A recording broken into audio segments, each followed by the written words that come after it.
Assalamualaikum warahmatullahi wabarakatuh.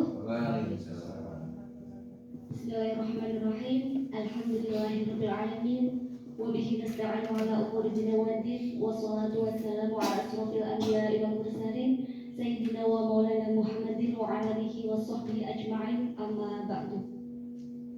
Kepada yang terhormat Bapak Sutaryo selaku Kepala Sekolah SD Negeri 1 Hadisono, yang saya hormati Bapak Ahmad Basuki, calon guru penggerak angkatan 11, dan tak lupa yang saya hormati pula Bapak Ibu Guru SD Negeri 1 Hadisono.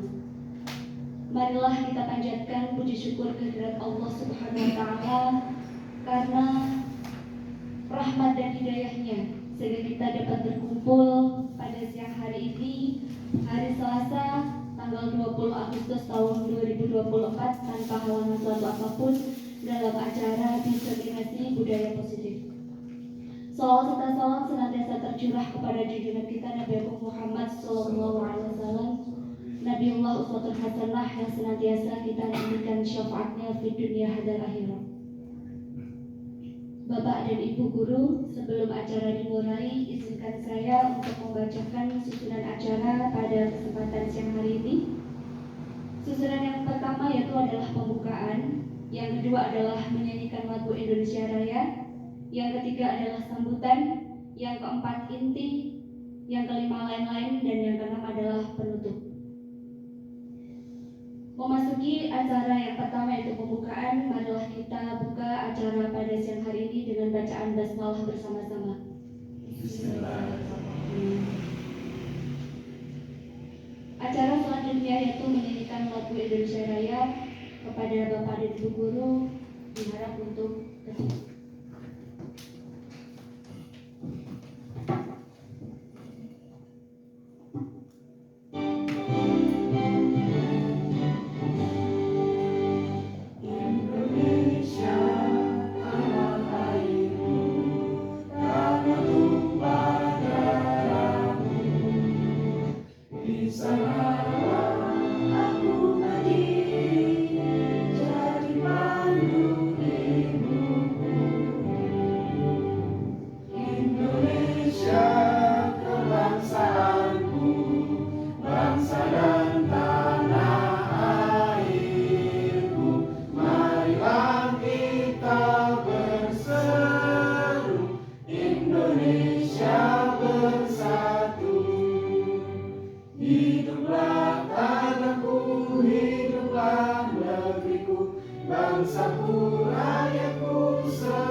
Acara yang ketiga adalah sambutan. Sambutan yang pertama adalah dari Bapak Sutaryo selaku Kepala Sekolah SD Negeri 1 Hadisono. Kepada beliau kami persilakan.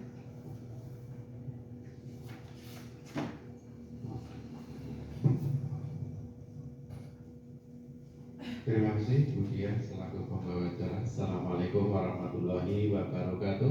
Waalaikumsalam warahmatullahi wabarakatuh. Bismillahirrahmanirrahim. La haula wala quwwata illa billah. Bapak Ibu yang saya hormati, wabil khusus Pak Rahmat Basuki SPD selaku calon guru penggerak angkatan 11 yang pada kesempatan ini akan melaksanakan diseminasi. Saya selaku yang mewakili di Saben SD Negeri 1 Hadisono Ngatisono sangat mendukung dan menyambut gembira dengan iringan.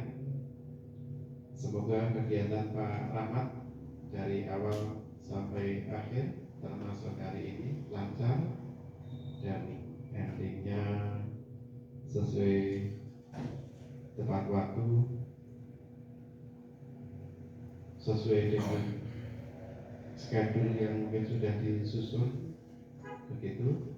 Selanjutnya mari kita bersama-sama mengikuti kegiatan diseminasi yang menjadi agenda Pak Rahmat pada hari ini, merupakan penerapan budaya positif di sekolah. Jadi Bapak Ibu mungkin yang belum, silakan untuk segera aktif mungkin, sering membuka SIM PKP untuk kegiatan CGP angkatan berikutnya, karena memang sudah menjadi kewajiban bagi kita semua. Selamat kepada Bapak Ibu yang sudah melaksanakan kegiatan CGP, dari mulai Bu Pipi, Bu Dia, kemudian datang guru baru Bu Lastri yang sudah mengikuti kegiatan GP. Insya Allah akan membawa manfaat, keilmuan dan keberkahan. Yang jelas tambah ilmu, tambah sedulur. Itu yang Pak Rahmat. Itu aja Bapak Ibu sebagai sambutan. Mari kita ikuti bersama-sama kegiatan diseminasi oleh Pak Rahmat Basuki selaku angkatan CGP angkatan 11. Terima kasih. Saya wallahu muwaffiq ila aqwamit thoriq. Assalamualaikum warahmatullahi wabarakatuh. Waalaikumsalam warahmatullahi wabarakatuh.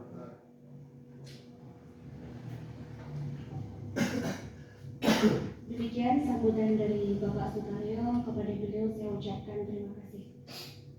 Bapak, Ibu guru yang berbahagia, selanjutnya akan kita ikuti bersama diseminasi budaya positif di sekolah yang akan disampaikan langsung oleh Bapak Rahmat Basuki, calon guru penggerak angkatan 9 dan angkatan 11. Kepada beliau kami persilakan.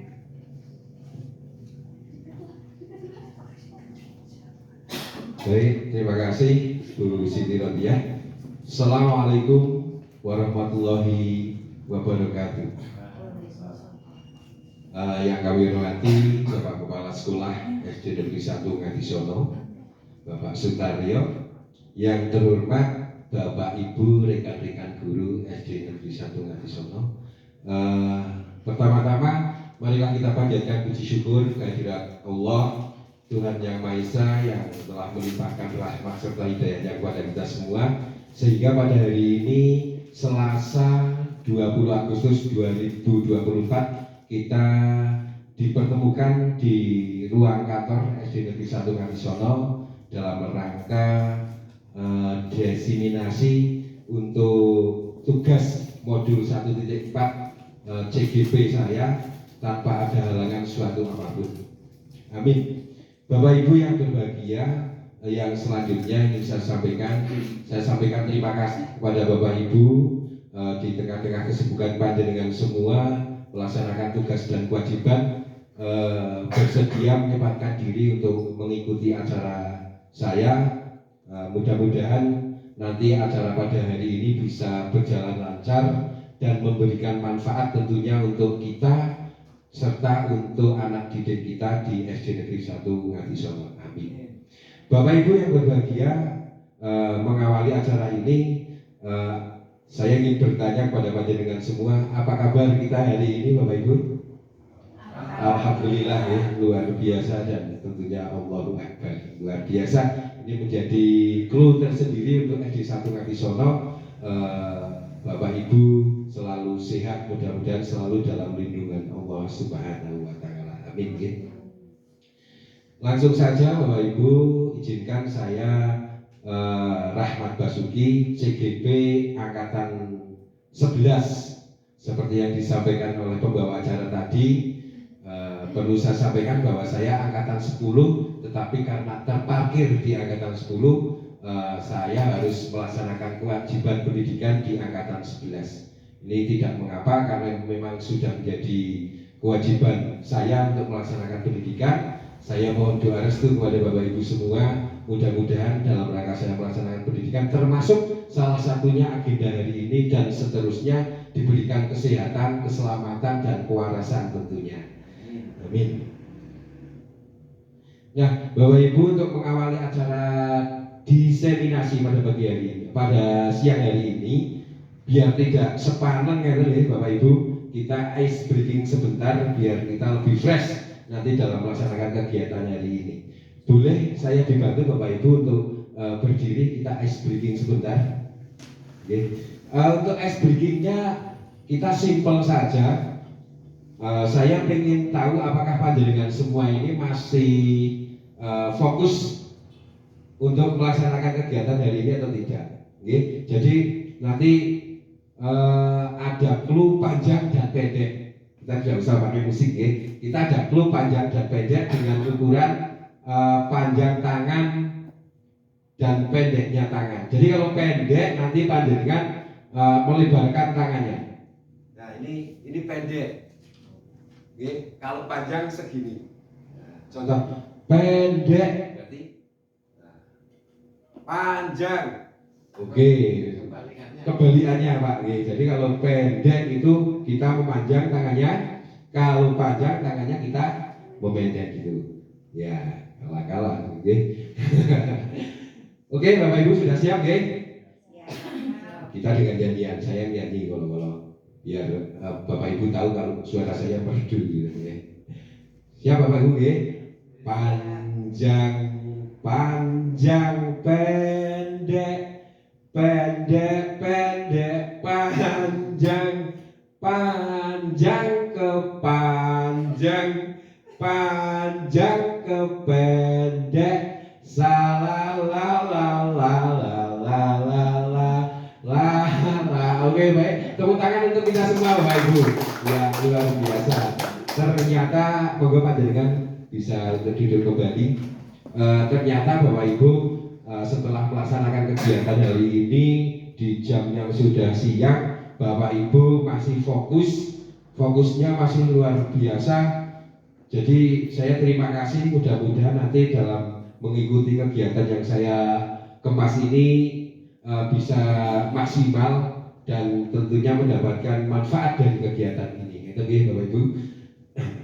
Nah, Bapak Ibu, di slide yang kami buat, yang saya buat, di situ ada gambar secara visual sederhana gambarnya Bapak Ibu. Dari slide yang panjenengan semua lihat, kira-kira dalam benak Bapak Ibu itu tergambar nopo bila dikaitkan dengan anak didik kita. Ini kalau yang sudah lulus GP pasti sudah terbiasa dengan makanan seperti ini sehari-hari. Jadi kepada Bu Siti Rodiah jangan menjawab dulu ya. Nah, ini mungkin ada Bapak Ibu. Ya, kalau dilihat ini adalah seorang petani di kebun, kira-kira begitu. Tapi sedang apa? Nah, itu yang menjadi pertanyaan di slide ini. Ada yang bisa menjawab Bapak Ibu? Menanam. Betul Bapak Ibu, betul sekali bahwa di slide yang panjenengan lihat adalah seorang petani yang sedang menanam benih di ladang ataupun di apa namanya kebun gitu ya, di kebun seorang petani. Nah ini adalah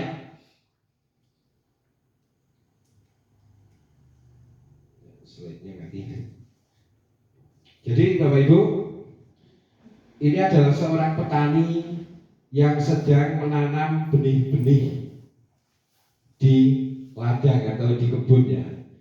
Ini juga sesuai dengan filosofi KHD, populer KHD, yang biasa disebut dengan Ki Hajar Dewantara, bahwa pendidikan adalah tempat berseminya benih-benih kebudayaan dan peradaban.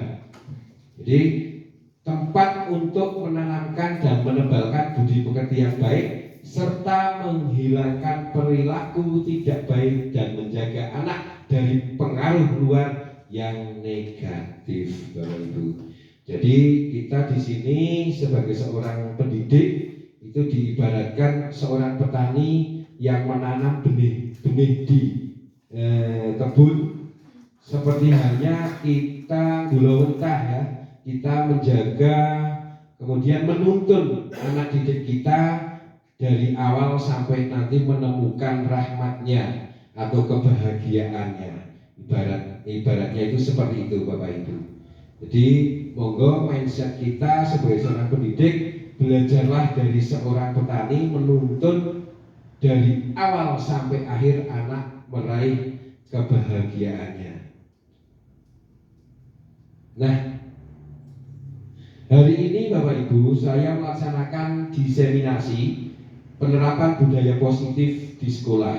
Harapan saya dengan diseminasi ini nanti bisa memberikan manfaat di sekolah kita sehingga budaya-budaya positif di sekolah itu dapat tumbuh, muncul dan berkembang tentunya. Karena yang namanya budaya pasti mindset kita atau paradigma kita adalah identitas. Gitu. Kalau kita tidak punya identitas, ya nanti apa yang bisa dilihat dari sekolah kita tidak ada.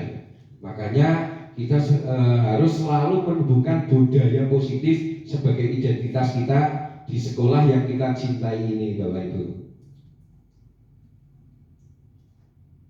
Nah, budaya positif.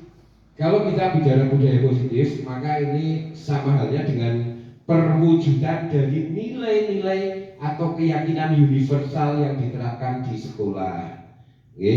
Jadi di sekolah kita perlu adanya perwujudan dari nilai-nilai atau keyakinan universal yang umum yang diterapkan di sekolah. Mau seperti apa nilai-nilai sekolah kita? Mau dilihat seperti apa nih sekolah kita? Ini tergantung dari ini nanti, Bapak Ibu.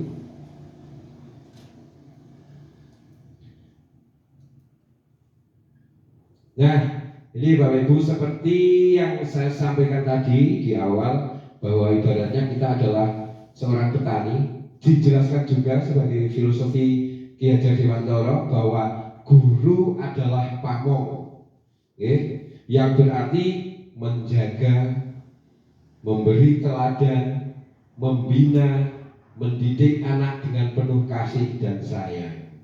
Itu Bapak Ibu. Jadi sebagai seorang guru kita diibaratkan adalah pamong, yang berarti menjaga, memberi teladan, membina, mendidik anak dengan penuh kasih sayang. Dan saya yakin, penuh keyakinan, seyakin-yakinnya bahwa panjenengan semua dalam rangka melaksanakan tugas sebagai seorang guru di SD tercinta kita ini sudah menjalankan nilai-nilai dari seorang guru, yaitu menjaga, memberi teladan, membina, mendidik anak dengan penuh kasih dan sayang. Mbak Ridno, Pak Ridno ini yang sudah sepuh, kalau mengajar di kelasnya sering saya melihat itu luar biasa, ya, hubungan humanisme antara seorang guru dan anak itu semua sudah masuk ini, termasuk Bu Siti Rodiah dan Pak Mufid ini masuk semua. Malah saya yang kadang-kadang belum, tapi saya terus berusaha Bapak Ibu menjalankan apa yang menjadi filosofi dari KHD itu tadi. Nah, ini di slide selanjutnya ada nilai dan peran guru penggerak. Bapak Ibu, sebagai informasi bahwasanya untuk Bu Tanti, Bu Karin dan rekan-rekan sejawat yang lain yang saat ini belum mendaftar untuk menjadi CGP, barangkali ini nanti mendaftar, nanti akan selalu disuapi gitu ya, disuapi tentang nilai dan peran guru penggerak. Nah, ini nilai dan peran guru penggerak ini harus panjenengan miliki, agar panjenengan nanti bisa dipandang bernilai dan berperan tentunya. Singkat saja Bapak Ibu bahwa ada 5 dari nilai guru penggerak. Yang pertama berpihak kepada murid, jelas. Ini sebagai seorang guru kita harus selalu berpihak kepada murid. Yang kedua mandiri. Nah ini terkait dengan mandiri Bapak Ibu, bahwasanya sekarang sebagai seorang guru tantangannya itu luar biasa banyak sekali Bapak Ibu. Kita harus beradaptasi dengan perkembangan zaman. Maka kita harus selalu meningkatkan nilai kemandirian Bapak Ibu. Sekarang kita ada tugas utama mengajar, itu pun banyak sekali yang harus kita selesaikan, termasuk tugas administrasi, terlebih tugas utama kita mulai ngajar. Nah, kita tidak meningkatkan nilai kemandirian, maka kita akan tergerus, ketinggalan. Itu Bapak Ibu. Jadi kita harus selalu meningkatkan kemandirian. Yang ketiga, kolaboratif Bapak Ibu. Ada beberapa pekerjaan yang tidak bisa kita selesaikan sendirian Bapak Ibu. Makanya kita harus selalu bisa dan tentunya mau untuk berkolaborasi dengan rekan sejawat, apalagi dengan Bapak Kepala Sekolah tentunya. Ini yang disebut dengan kolaboratif. Yang keempat, nilai inovatif. Ini juga akan menjadi penting Bapak Ibu. Kita harus selalu punya inovasi dalam rangka kita mengajar kepada anak didik kita, agar supaya anak didik kita senang mengikuti pembelajaran, sehingga apa yang menjadi tujuan pembelajaran kita nanti bisa tercapai. Inilah nilai inovatif. Yang kelima, reflektif. Nah, ini kita harus selalu refleksi Bapak Ibu. Setelah kita melaksanakan tugas dan kewajiban, sudah berpihak kepada murid, sudah mandiri, kemudian sudah berkolaborasi, sudah berinovasi, kita harus selalu yang terakhir reflektif. Di mana kurangnya kita? Di mana hal yang harus diperbaiki? Ini yang harus kita lakukan sebagai nilai guru penggerak. Itu ada 5 Bapak Ibu. Yang selanjutnya Bapak Ibu ada peran guru penggerak. Ini juga ada 5. Yang pertama, guru penggerak itu menjadi pemimpin pembelajaran.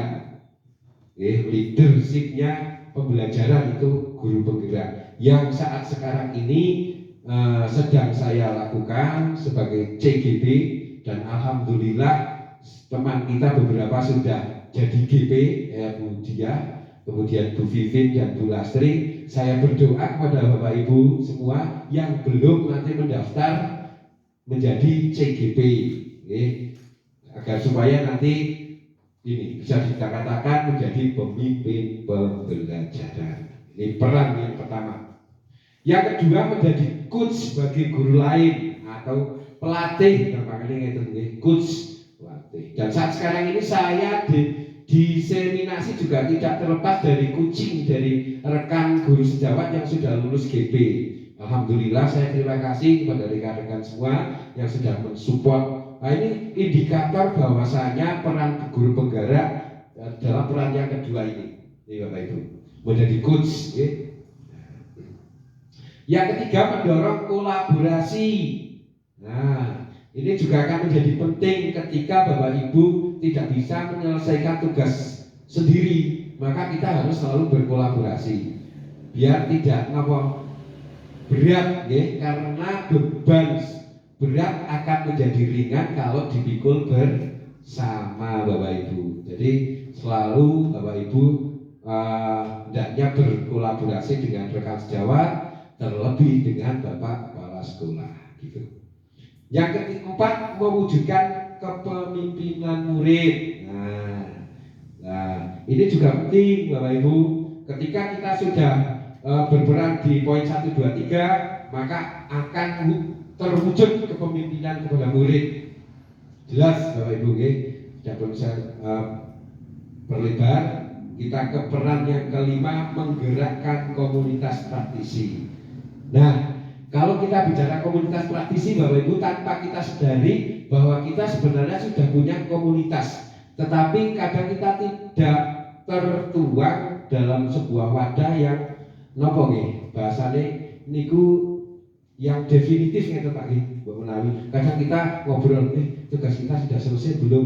Nek belum kita harus bagaimana? Kadang seperti itu, hanya verbal saja, tetapi secara tertulis rutinitasnya itu fluktuatif. Nanti Bapak Ibu kalau kita sudah punya komunitas praktisi, nanti kita bisa secara rutin per minggu, 1 minggu sekali, 2 minggu sekali.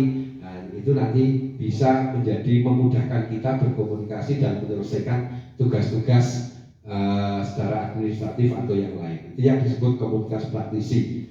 Kalau Bapak Kepala Sekolah pasti sudah punya komunitas praktisi, ada K3S, mungkin PGRI. Kalau Bapak Ibu di komunitas KKG kelas masing-masing atau mapel masing-masing. Itu nggih Bapak Ibu. Ya. Selanjutnya Bapak Ibu, konsep utama budaya positif.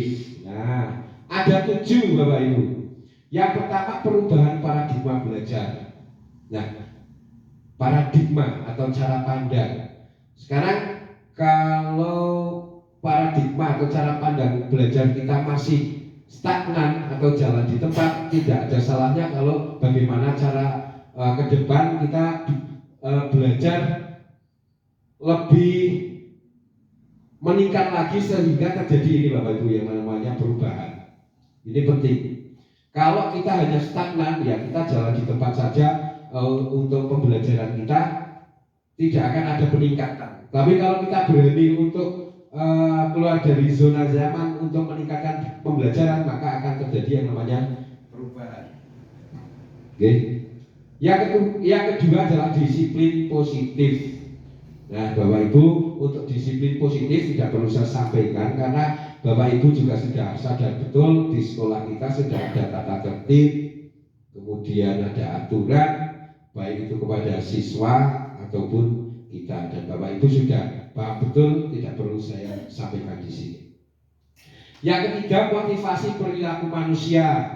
Nah, motivasi atau apa ya Bapak Ibu, kalau kita bicara motivasi itu berarti kita rasa ingin, ya, rasa ingin sesuatu. Nah, ini berkaitan dengan budaya positif. Yang namanya manusia itu mesti punya keinginan atau keinginan dalam bentuk pikiran atau dituangkan dalam bentuk perilaku, itu pasti. Yang keempat, keyakinan kelas. Nah, ini keyakinan kelas juga Bapak Ibu sudah menjadi makanan sehari-hari. Ini sudah dibuat tentunya di awal tahun pembelajaran dan sudah disepakati bersama dengan murid Bapak Ibu di kelas. Ini sudah ada. Yang kelima nanti ada kebutuhan dasar manusia. Yang keenam posisi kontrol guru. Ya, jadi nanti juga akan muncul posisi kontrol guru itu sebenarnya kita itu sebagai apa sih? Apakah punishment? Apakah penghukum, ya?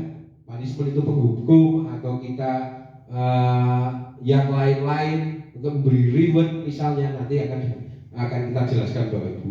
Yang ketujuh, segitiga restitusi. Ini juga nanti akan penting Bapak Ibu untuk segitiga restitusi dalam hal panjenengan nanti menyelesaikan permasalahan siswa yang terjadi di sekolah, dan ini mesti di sekolah manapun akan terjadi namanya permasalahan. Lah bagaimana menyikapinya atau menyelesaikannya, nanti kita ada yang namanya segitiga restitusi tadi. Nah, untuk segitiga restitusi ini penyelesaian masalah akan kita bahas lebih lanjut nanti karena ini akan menjadi menarik Bapak Ibu. Karena di level pendidikan di negara kita beda level, beda penanganan begitu ya. Ada jenjang usia SD, SMP, kemudian SMA. Nah, itu jadi nanti kita bahas lebih lanjut. Pembelajaran dengan paradigma baru. Ini Bapak Ibu. Pembelajaran dengan paradigma baru merupakan pembelajaran yang dirancang berdasarkan prinsip pembelajaran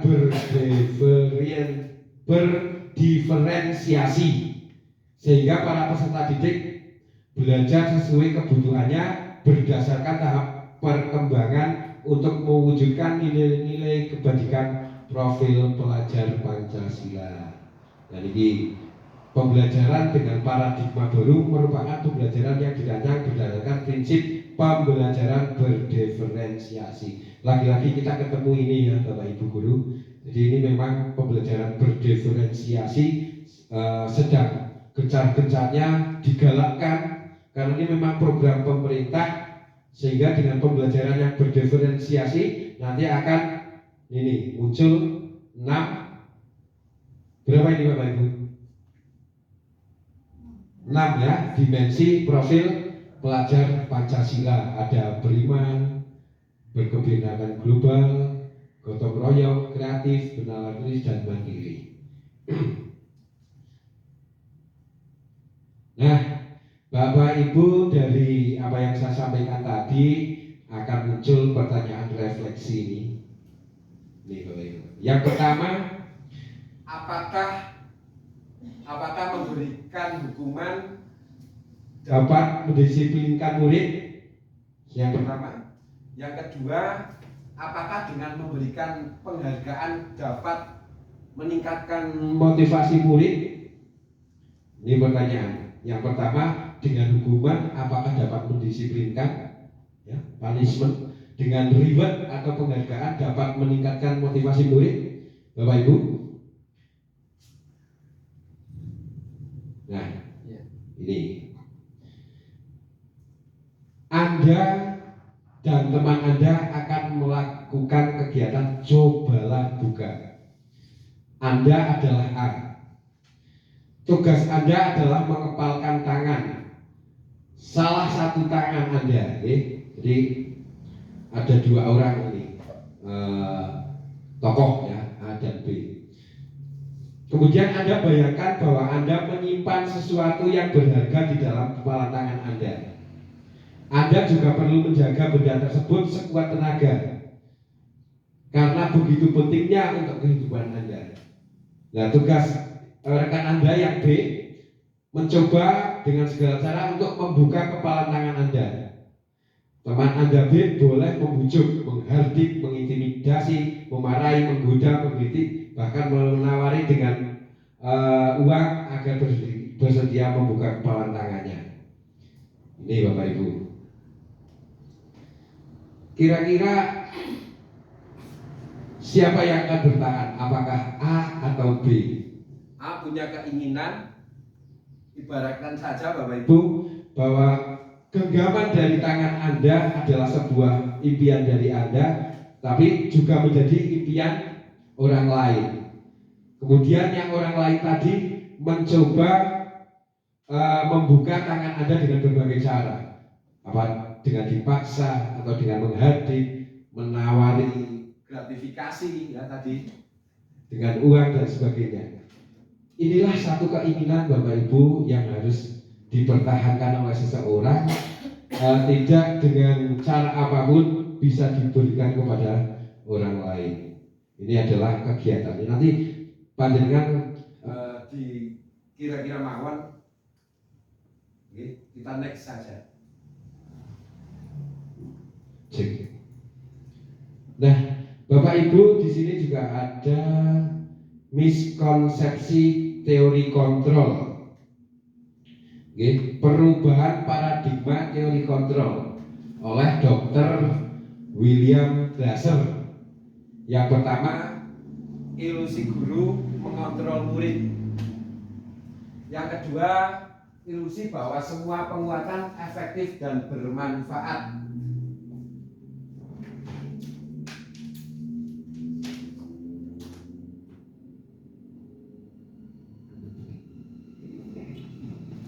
Yang ketiga, ilusi bahwa kritik dan membuat rasa bersalah dapat menguatkan karakter.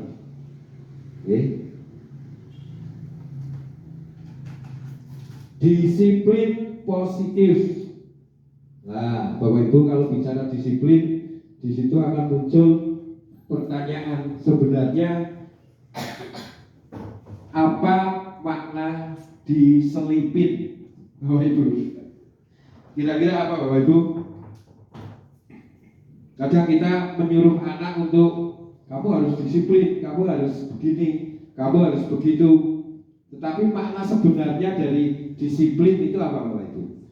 Nah, maknanya adalah ini. Disiplin itu suatu yang dilakukan seseorang untuk mendapatkan kepatuhan dan memiliki kecenderungan ketidaknyamanan serta sering dihubungkan dengan tata tertib, sanksi, atau hukuman bagi orang yang melanggarnya. Itu makna dari disiplin tadi, Bapak Ibu. Oke. Jadi kalau ada disiplin, ketika ada anak kita yang melanggar, itu kadang dalam benak kita berikan dia hukuman atau punishment. Kemudian kalau dia melakukannya dengan tertib, berikanlah dia reward. Nah, pembahasannya nanti akan lebih lanjut, Bapak Ibu. Nah, ini menurut KHD. Ini Bapak Ibu. Maaf. Nah, di mana ada kemerdekaan, di situ ada disiplin yang kuat.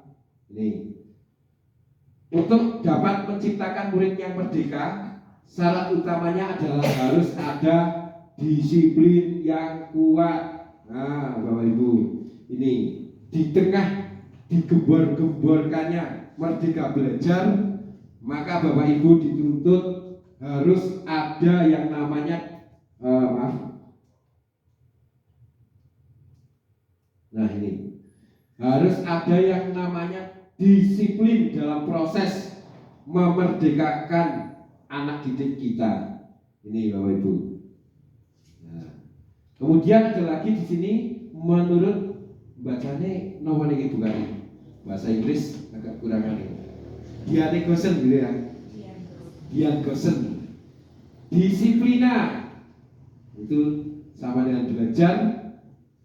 Disiplin murid atau pengikut. Disiplin berkonotasi dengan disiplin diri. Disiplin diri dapat membuat seseorang menggali potensinya kepada sebuah tujuan, sesuatu dihargai dan bermakna. Oke. Jadi keberhasilan dari seseorang untuk meraih tujuan tergantung dengan niki Pak Kepala Sekolah. Oke, disiplin. Ini adalah definisi dari Dian Gosen tadi. Jadi keberhasilan seseorang berkorelasi dengan tingkat kedisiplinan mereka masing-masing. Nah, belajar mengontrol diri dan bagaimana menguasai diri untuk memilih tindakan yang mengacu pada nilai-nilai yang kita hargai. Ini catatan saja Bapak Ibu.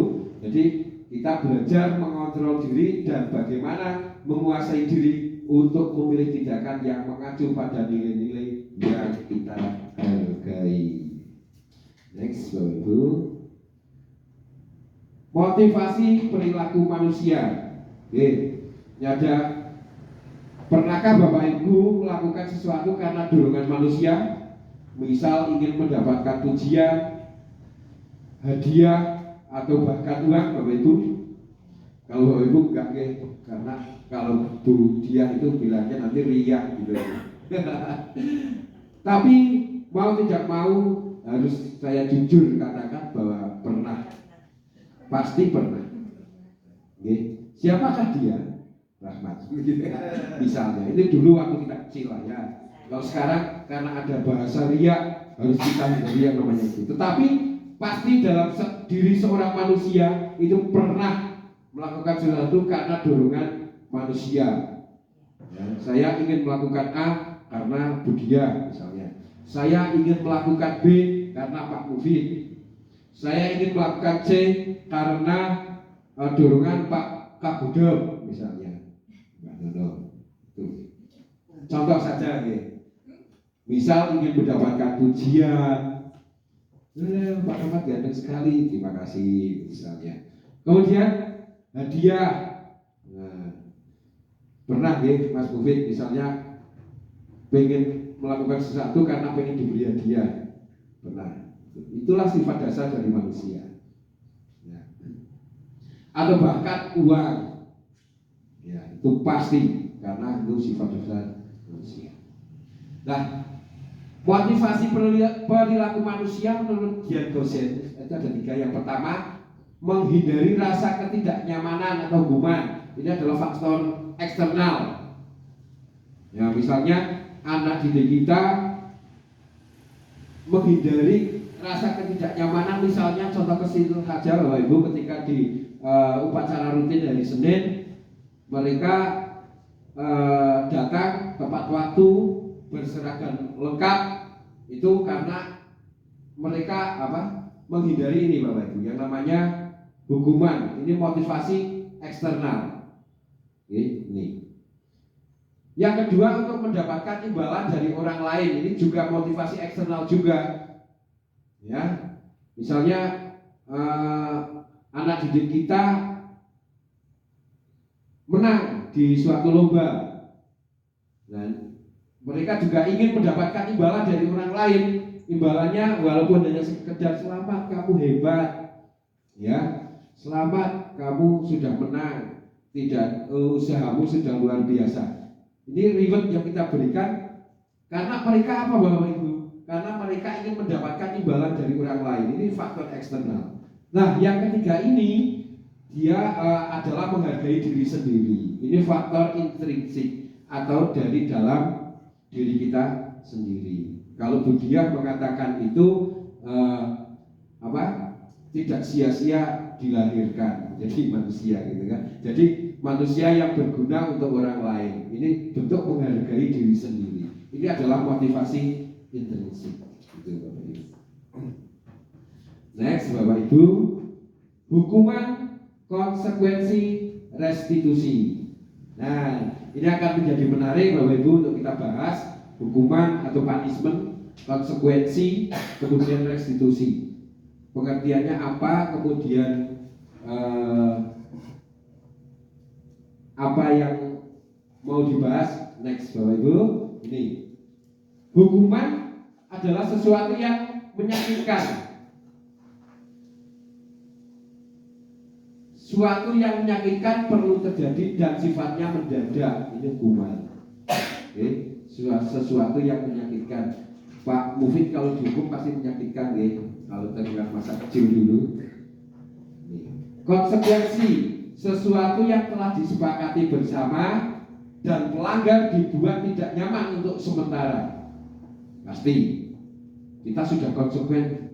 Besok harus upacara karnaval kita harus pakai seragam merah putih misalnya. Kok besoknya nggak pakai? Nah, maka ini si pelanggar ini dibuat tidak nyaman untuk sementara. Kenapa? Karena tidak memakai seragam merah putih misalnya. Kemudian restitusi, Bapak Ibu, di sini ada guru dan murid berdiskusi untuk mencari jalan keluar dari permasalahan. Ini namanya restitusi. Ya, ketika ada anak berantem misalnya. Nah, ini guru mencari jalan keluar untuk memecahkan permasalahan yang terjadi. Ini namanya restitusi. Ada 3 segitiga yang dapat dilakukan, tetapi ini menjadi menarik. Kemarin juga ada beberapa kasus yang tidak harus diselesaikan dengan segitiga restitusi, Ibu Dian. Jadi kalau memang masalah tersebut sudah tidak bisa dicari jalan keluar, misalnya tindak pidana berat, sekolah yang sudah selevel SMA, SMK, itu kalau misalnya siswa sudah melakukan pelanggaran berat, sebagai institusi sekolah nggak perlu pusing karena sebenarnya masalah itu sudah ada penanganan lebih lanjut, itu di luar dari konteks kita sebagai warga sekolah untuk menyelesaikan, karena memang masalahnya sudah terindikasi berat dan itu harus diselesaikan oleh yang lebih berwenang karena sudah menyangkut pidana. Itu juga kemarin menarik di elaborasi pemahaman modul 1.3 kita berdiskusi tentang restitusi, segitiga restitusi. Ngeten nggih Bapak Ibu, saya mohon maaf apabila terlalu cepat karena memang hubungannya dengan durasi dan slide-nya masih banyak sekali, kurang lebih ada 60 slide lagi gitu ya. Nah, identitas gagal. Nah, ini Bapak Ibu, ada dua kolom, identitas gagal dan identitas sukses. Ketika gagal, sesuatu yang menyakitkan terjadi Bapak Ibu. Oke, pernah kita mengalami kegagalan Bapak Ibu?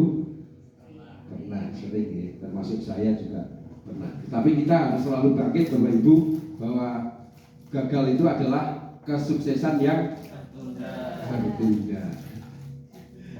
Tidak nyaman Bapak Ibu ketika gagal. Nah, tidak nyaman untuk murid untuk jangka waktu yang panjang, butuh proses untuk mengembalikan identitas.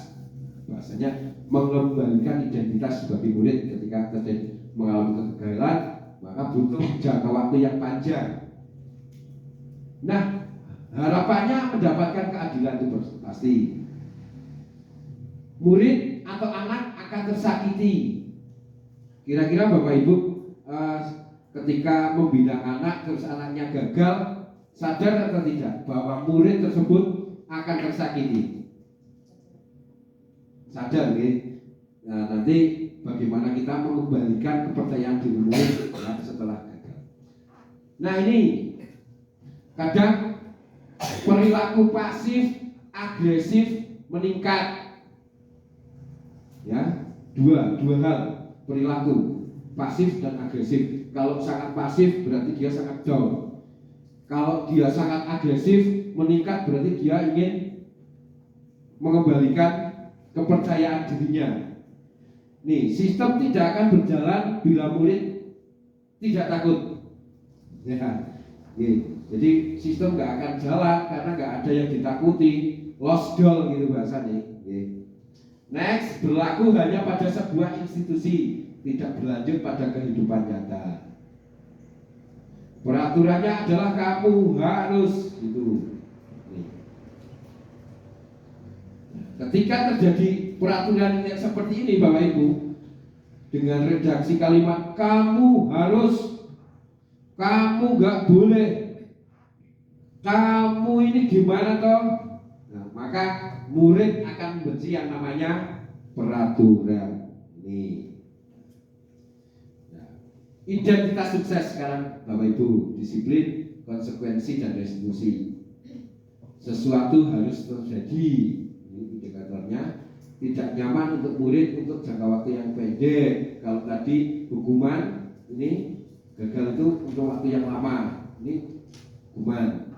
Kalau konsekuensi, intensitas waktunya lebih pendek. Kalau konsekuensi, korban bisa diabaikan. Nah, diabaikan. Murid dibuat tidak nyaman sama. Penguatan hanya bertahan dalam jangka waktu pendek, memerlukan monitoring dan supervisi terus-menerus dari guru, membantu penerapan mengikuti peraturan dalam masyarakat. Nah, apa peraturannya? Mampukah kamu? Nah, ini perbedaannya. Kalau di hukuman itu redaksi kalimatnya kamu harus, gitu ya. Kalau di dalam konsekuensi itu apa peraturannya? Mampukah kamu melakukannya? Terima kasih. Masih agak lunak gitu ya. Nah, ini murid akan menghormati peraturan. Ini kalau di hukuman punishment, murid justru membenci peraturan. Tapi kalau konsekuensi, ini lebih kepada murid menghormati. Nah, Bapak Ibu, kita ke restitusi. Ini yang sedang digalakkan, yang diharapkan kita lakukan di sekolah yang kita saat sekarang ini. Restitusi merupakan pilihan menguatkan untuk murid atau anak dalam jangka waktu yang panjang. Korban mendapatkan ganti. Nah, kalau dia merasa terzolimi, ada kerugian dari sesuatu hal, korban mendapatkan ganti. Murid mendapatkan penguatan. Nah, ini berbeda dengan konsekuensi tadi, murid dibuat tidak nyaman. Kalau hukuman, murid akan tersakiti. Tapi kalau restitusi, murid mendapatkan penguatan. Nah, masalah terpecahkan. Nih, kalau kita melakukan restitusi, mengatasi masalah. Kalau di konsekuensi, penguatannya hanya bertahan dalam jangka waktu pendek. Kalau hukuman lama, tapi kalau di restitusi, masalah terpecahkan. Murid belajar bertanggung jawab untuk perilakunya. Kemudian fokus pada pemecahan masalah. Kemudian kalimat yang muncul di restitusi, apa yang kamu yakini? Nah, ini hubungannya dengan keyakinan kelas Bapak Ibu. Apa yang bisa kamu lakukan untuk memperbaiki masalah ini? Kemudian murid akan menghormati dirinya dan orang lain. Ini kalau kita melakukan yang namanya restitusi.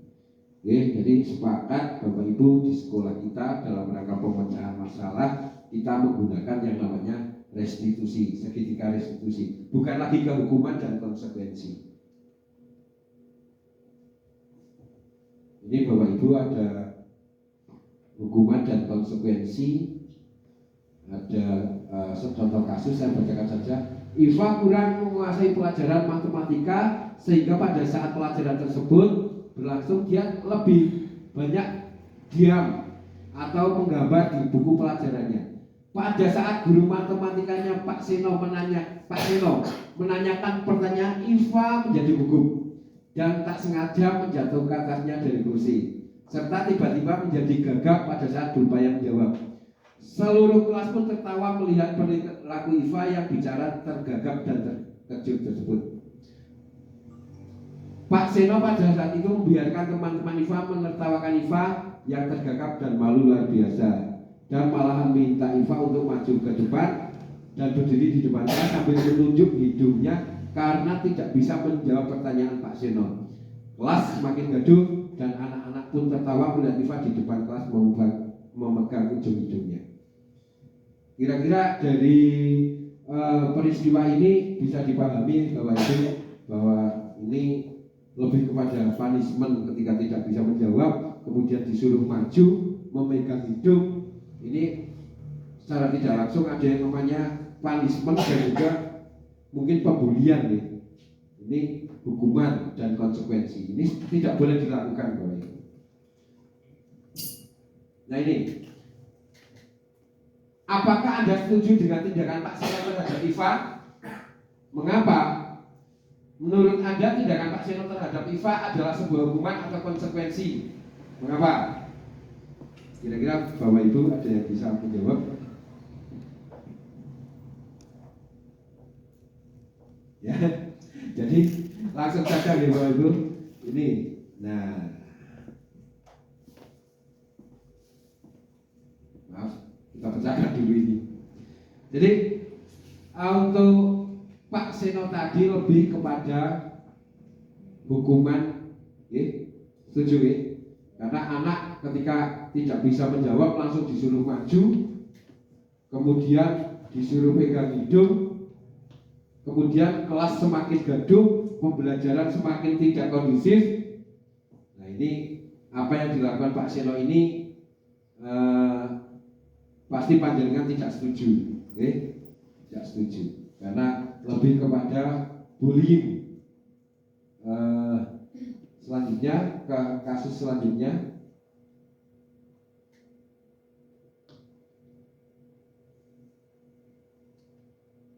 Ya, bocoran Bapak Ibu. Ya, kembalikan. Bapak Ibu, yang pertama ada lari mengelilingi lapangan basket 2 kali karena terlambat hadir di sekolah. Ini lebih kepada apa Bapak Ibu? Hukuman. Membersihkan coretan yang dibuat di meja tulis. Konsekuensi. Karena tulis misalnya sudah tulis harus dihapus. Langsung saja ke selanjutnya Bapak Ibu. Nah ini lari mengelilingi lapangan 2 kali karena terlambat hadir di sekolah. Ini merupakan hukuman. Membersihkan coretan yang dibuat di meja, konsekuensi. Ini sama, hukuman sudah, konsekuensi sudah, hukuman ini. Berjemur di lapangan basket pukul 12 siang karena mengobrol dengan teman, punishment, hukuman. Murid diminta bertelanjang kaki sepanjang hari karena tidak menggunakan sepatu juga hukuman. Ini masuk juga di modul 1.3 nih, kemudian nih ada kasus ini. Berdiri di depan kelas mengangkat kaki satu karena tidak bisa menjawab pertanyaan juga hukuman.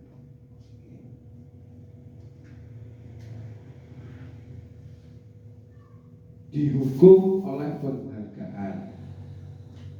Ini bagaimana Bapak Ibu? Kalimatnya dihukum oleh penghargaan. Satu, murid akan bergantung dengan penghargaan yang diberikan. Penghargaan dapat merusak hubungan. Betul Bapak Ibu? Betul ya? Tidak semuanya Pak. Iya. Karena hukuman tidak penghargaan ya. Iya. Penghargaan tidak harus berupa barang atau materi. Iya, betul sekali Bapak Ibu. Jadi penghargaan tidak harus berupa materi. Justru kalau kita materi malah akan menimbulkan ini Bapak Ibu, kadang merusak hubungan antar siswa. X, Y berlomba, yang X dapat diberikan reward, ini justru kadang akan merusak hubungan X, Y karena berupa reward, berupa materi. Tapi kalau berupa reward, berupa penghargaan yang selamat, kamu hebat, yang Y selamat tidak apa-apa, kamu masih bisa di kesempatan di lain kali. Nah ini bentuk rewardnya seperti itu Bapak Ibu. Keyakinan kelas, Bapak Ibu, apakah Bapak Ibu sudah membuat keyakinan kelas? Sudah ya? Sudah. Mengapa keyakinan kelas bukan peraturan kelas Bapak Ibu? Jawabannya adalah ini. Keyakinan kelas merupakan nilai-nilai kebajikan atau prinsip-prinsip universal yang disepakati bersama-sama secara universal, lepas dari perbedaan agama, suku, negara, dan bahasa. Ini keyakinan kelas. Nah, menurut Gosen ini juga suatu keyakinan akan lebih memotivasi seseorang dari dalam prinsip.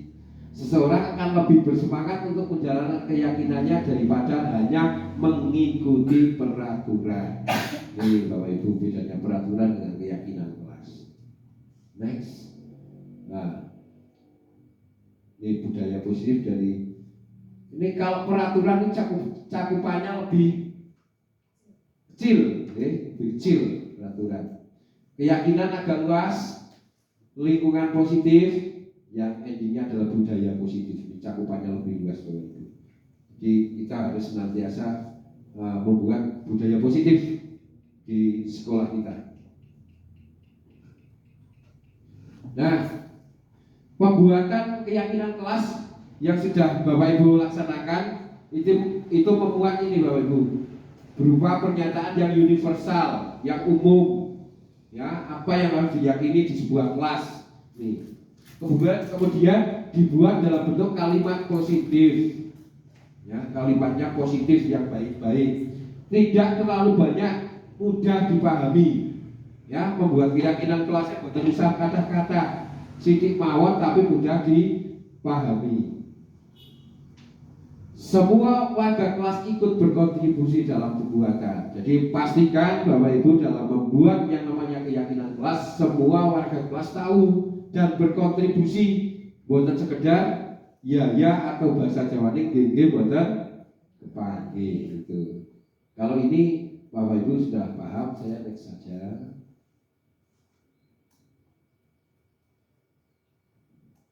Nah ini ada peraturan Bapak Ibu. Yang pertama, selalu kembalikan buku di tempatnya. Dilarang mengganggu orang lain. Hadir di sekolah sebelum pembelajaran dimulai. Dilarang melakukan kekerasan. Dilarang menggunakan narkoba, bergantian atau menunggu giliran. Gunakan masker, jangan berlari di kelas. Bapak Ibu coba tebak nilai kebajikan pada peraturan di atas. Mulai dari selalu kembalikan buku di tempatnya. Berarti nilai kebajikan apa Bapak Ibu yang ingin disampaikan kepada siswa? Tanggung jawab. Good, bagus sekali. Dilarang mengganggu orang lain.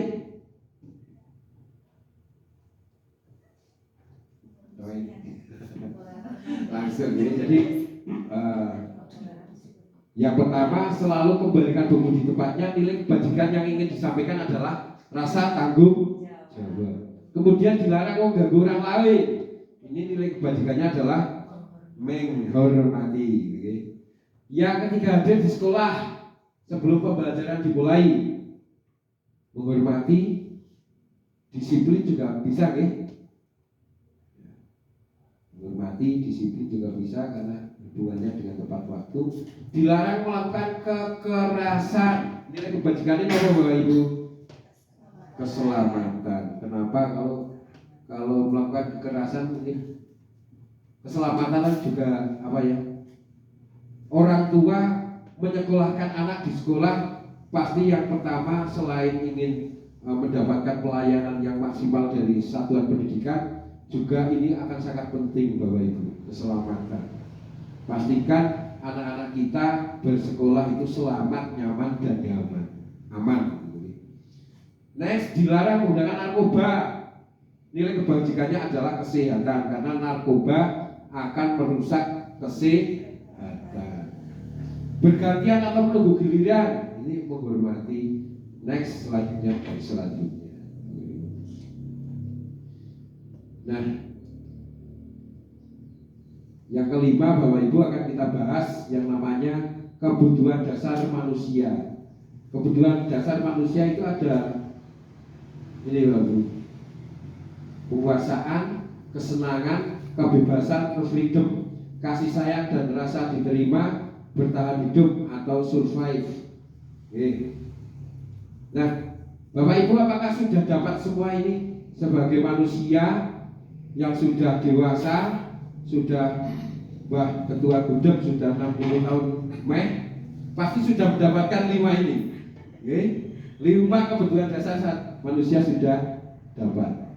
Nah, cuma intensitasnya masih besar kecilnya berbeda-beda sesuai dengan tingkat usia dan pengalaman tentunya. Seperti Pak Kepala Sekolah, ini semua pasti sudah dapat, ya. Dan kita semua juga sudah dapat, cuma intensitasnya yang berbeda. Mas Bu Karin kan Bu Igit ini penting dan dasar manusia ini. Kasih sayang dan rasa kasih sayangnya jangan rasa diterima sudah. Tapi yang ini ya, kasih sayang. Oke? Next. Ya. Nih Bapak Ibu, tadi yang pertama kebutuhan dasar manusia ada bertahan hidup. Ini berkaitan dengan fisiologi untuk mempertahankan hidupnya seperti rumah, makan dan kesehatan. Ini bertahan hidup. Fisiologis. Nah, ini kasih sayang dan rasa diterima berkaitan dengan psikologi, misalnya ingin diterima dalam komunitas sekolah, keluarga dan masyarakat. Ini juga penting kebutuhan dasar manusia. Karena kadang manusia juga berbeda-beda, ada manusia baru di lingkungan yang baru untuk dapat beradaptasi juga berbeda-beda. Ada yang cepat beradaptasi, ada yang agak cepat, ada yang lambat, dan ada yang sangat lama. Nah, yang ketiga, kebebasan atau freedom. Bebas dalam menentukan pilihannya, ingin mencoba hal-hal yang baru. Ini juga kebutuhan dasar manusia. Kadang kita jenuh, kita ingin bebas. Sesekali waktu, pasti ini terbesit dalam pemikiran kita, Bapak Ibu. Yang 4, kesenangan, rasa ingin bersenang-senang. Senangan, rahmat. Kalau saya sudah terus rahmat, kebahagiaan. Yang kelima, penguasaan, kebutuhan ingin diakui, ingin merasa punya kompetensi, keterampilan atau ingin dianggap berharga. Mesti ada Bapak Ibu. Ini berhubungannya dengan penguasaan. Kadang kita di lingkungan kita ingin dihargai, ingin diakui, tetapi kita terbatas, tidak punya kompetensi. Nah, itu menjadi tantangan dari masing-masing individu untuk meningkatkan kompetensinya sehingga di lingkungan bisa mendapatkan ini Bapak Ibu, penguasaan. Tapi untuk mendapatkan ini harus dibarengi dengan kompetensi, keterampilan. Ini penting Bapak Ibu. Next. Nah, ini ada kasus Pak Andi guru kelas 6 sedang bingung. Saya ulangi Bapak Ibu. Pak Andi guru kelas 6 sedang bingung menghadapi ulah Bima salah satu murid di kelasnya. Beberapa siswa datang mengeluhkan Bima yang seringkali meminta bekal makan siang. Beberapa siswa datang mengeluhkan Bima yang seringkali meminta bekal makan siang mereka dengan paksa. Kecilnya Pak Desa ini. Jika Anda menghadapi situasi seperti Pak Andi, apa yang akan Anda lakukan? Menurut Anda kira-kira mengapa Bima melakukan hal tersebut? Bagaimana Bapak Ibu? Jika Anda menghadapi ini, Bima diapakan Bapak Ibu? Apakah Anda bersama Bima minta sekalian? Atau ada Bapak Ibu melarang, jangan gitu? Kira-kira ditanya dulu, kenapa Bima nggak bawa bekal dari rumah? Kenapa kok selalu minta teman? Jadi jawaban dari Pak Kepala Sekolah ditanya dulu, menggali informasi, ya, mencari tahu sebenarnya kenapa Bima kok bisa sampai seperti ini. Apakah dia memang tidak bawa bekal dari rumah? Apakah dia memang ingin diakui teman-temannya sebagai anak yang ditakuti? Karena tadi Bapak Ibu kebutuhan dasar manusia ingin diakui, gitu ya. Itu sebagai guru kita harus menelisik sebenarnya mengapa Bima bisa melakukan hal seperti itu. Next. Dalam konteks penerapan disiplin positif, Bapak Ibu, Pak Andi mencari tahu alasan Bima melakukan tindakan tersebut. Nah, agar mengetahui kebutuhan mana yang sedang berusaha dipenuhi oleh Bima. Nah, betul sekali Pak Kepala Sekolah tadi mengatakan mencari tahu latar belakang kenapa Bima sampai meminta paksa tadi. Yang pertama mungkin Bima lapar karena orang tuanya tidak membawakan bekal untuknya. Ini berarti Bima sedang melakukan kebutuhan bertahan hidup, kebutuhan dasar manusia yang pertama. Itu karena kalau Bima lapar tidak dibekali. Mungkin Bima bosan dengan bekal makanan yang dibawanya.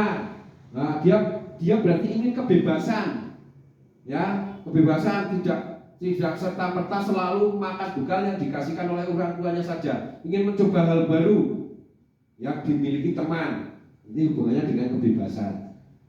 Mungkin juga Bima ingin perhatian dari temannya.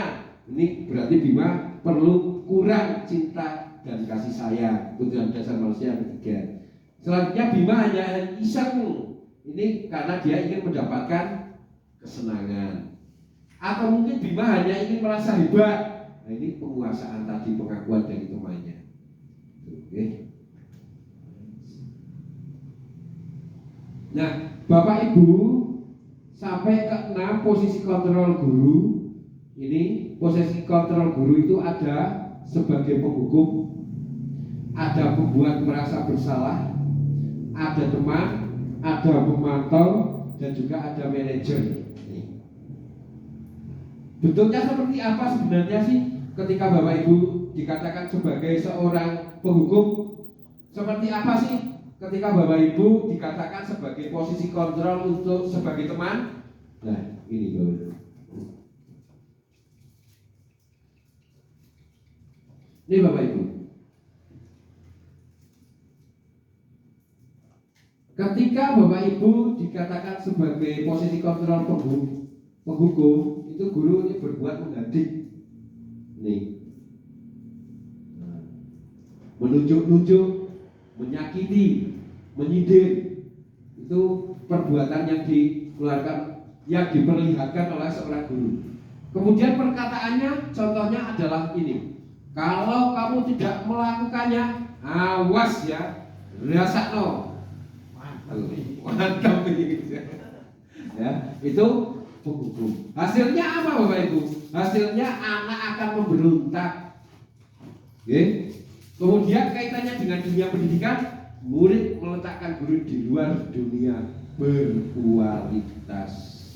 Dengan boten berkualitas, berarti memposisikan sebagai penghukum. Kemudian murid berkata, biarkan saja, nanti juga marah-marah lagi. Tuh Bapak Ibu. Jadi anak tidak merespon positif akhirnya karena apa yang mereka perbuat itu akan menjadi sama. Wah nanti baik nanti kan kayak gitu lagi paling Pak Guru. Kemudian dampak pada murid mengulangi, dia justru tidak akan ada efek jerah Bapak Ibu, tetapi malah akan mengulangi. Nah ini kalau ini ya kita identitas gagal, membuat merasa bersalah. Nah itu perbuatan yang guru lakukan itu berceramah, mengatakan ini seharusnya bapak kecewa, ibu kecewa. Guru berkata seharusnya kamu sudah tahu ibu lelah sekali mengatakannya, ibu stres. Kadang terjadi di sekolah Bapak Ibu merasa stres karena apa yang menjadi tujuan pembelajaran sulit sekali tercapai, harus melakukan remedial dan sebagainya.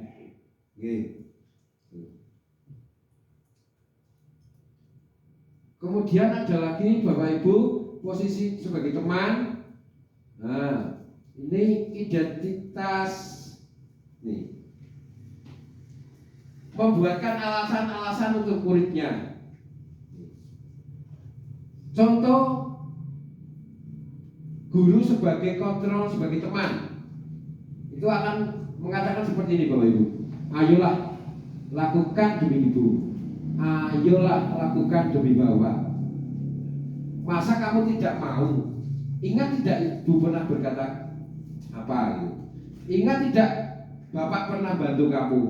Nah, ini kontrol sebagai teman. Nah, hasilnya itu nanti siswa akan ketergantungan. Murid meletakkan guru sebagai orang yang sangat penting di dunia berkualitas. Ini kalau kita menempatkan diri sebagai teman.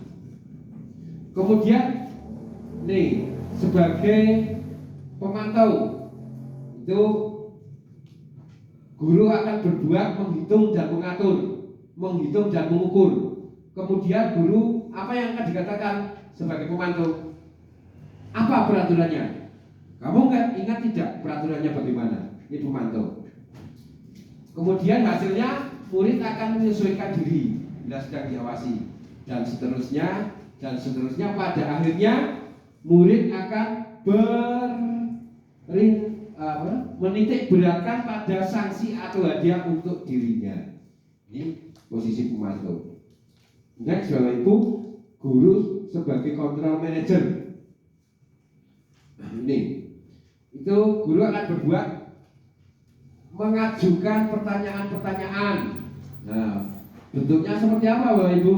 Nih, apa yang dapat kamu lakukan untuk memperbaiki masalah ini? Apa yang bisa kamu lakukan untuk menyelesaikan ini? Ini sebagai manajer. Kemudian hasilnya apa? Menguatkan pribadi dan karakter. Ini siswa akan lebih kuat pribadinya dan karakternya.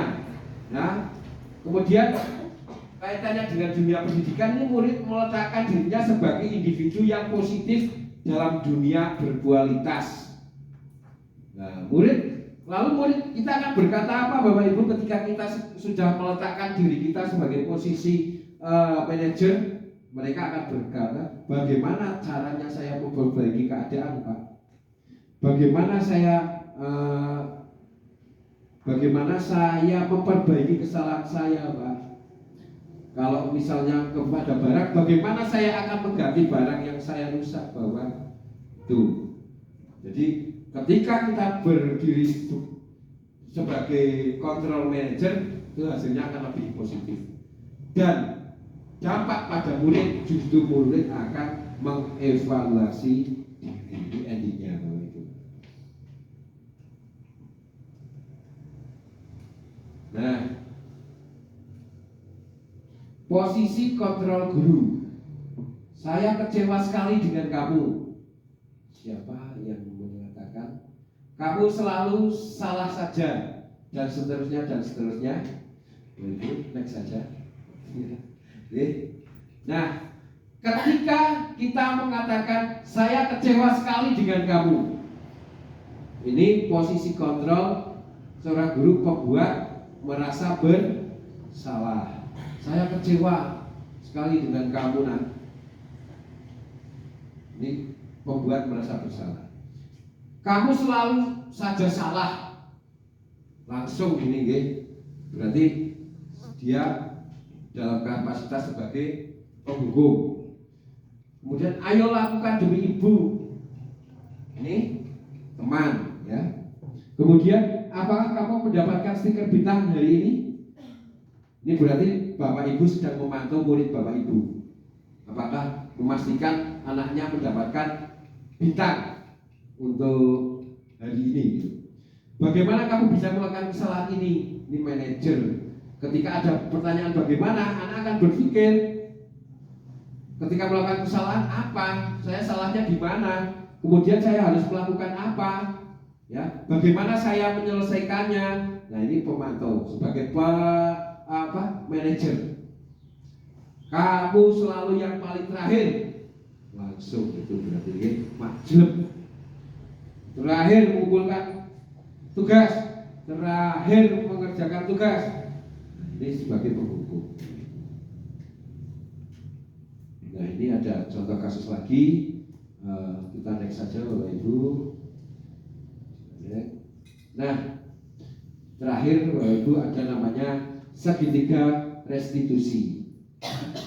Proses menciptakan kondisi bagi murid untuk memperbaiki kesalahan mereka sehingga mereka kembali pada kelompok mereka dengan karakter yang lebih kuat. Melalui restitusi, guru dapat membantu murid menjadi lebih memiliki tujuan, disiplin, serta memulihkan dirinya setelah berbuat salah, membantu murid untuk jujur pada diri sendiri dan mengevaluasi dampak kesalahan yang dilakukan, memberikan penawaran bukan paksaan.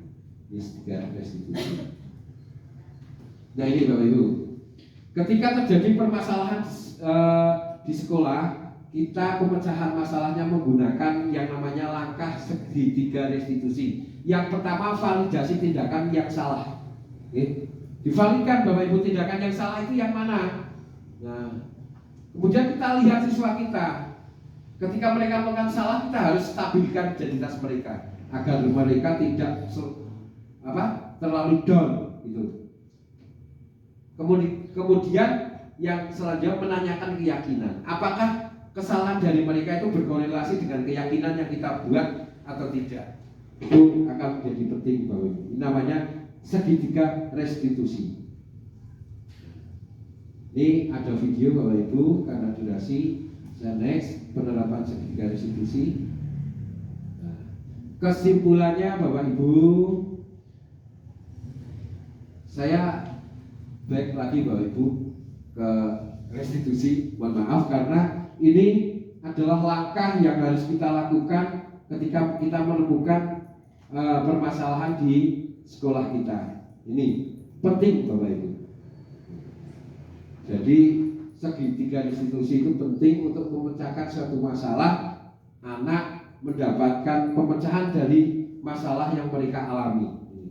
Kalau ini tidak bisa dilakukan bagaimana? Tadi sudah saya sampaikan, ada ranah, ada sesuatu hal yang tidak harus selalu diselesaikan dengan langkah segitiga restitusi. Misalnya kalau kenakalan remaja yang sudah pada tingkatan sudah luar biasa, misalnya narkoba, perkelahian, penganiayaan, pembunuhan misalnya, ini sudah bukan ranah untuk kita melakukan segitiga restitusi. Ngaten Bapak Ibu, dan pada akhirnya ada kesimpulan ini. Budaya positif merupakan perwujudan dari nilai-nilai kebajikan profil pelajar Pancasila yang ingin dicapai di dalam lembaga sekolah.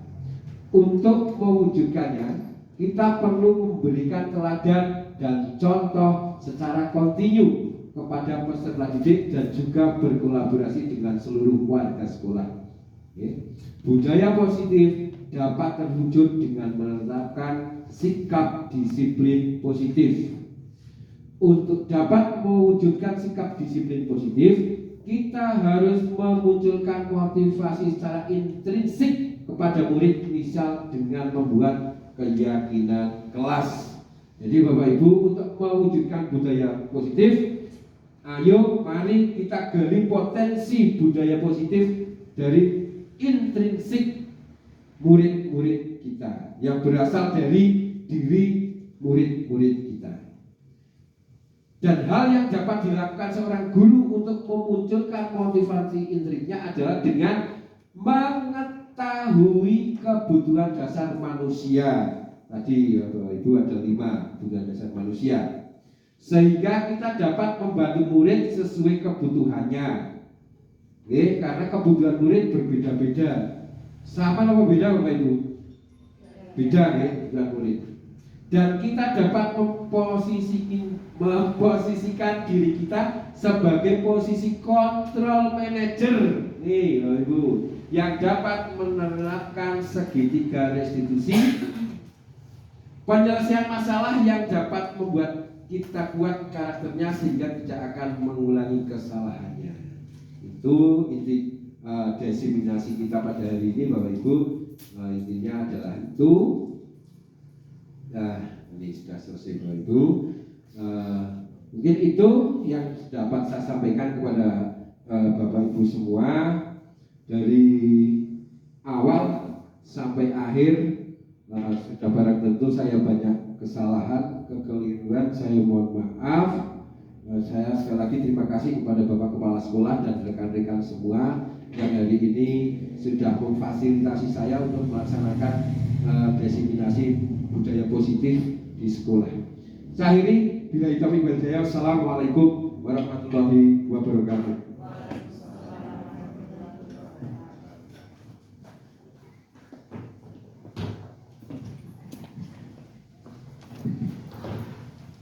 Budaya positif di sekolah kita yang tercinta ini. Amin. Bapak Ibu, rangkaian acara telah kita lewati bersama. Ini ada di penghujung acara yaitu penutup. Marilah kita tutup acara pada hari ini dengan baca alhamdulillah bersama-sama. Mudah-mudahan apa yang telah kita dapatkan pada kesempatan siang hari ini akan bermanfaat untuk kita semua.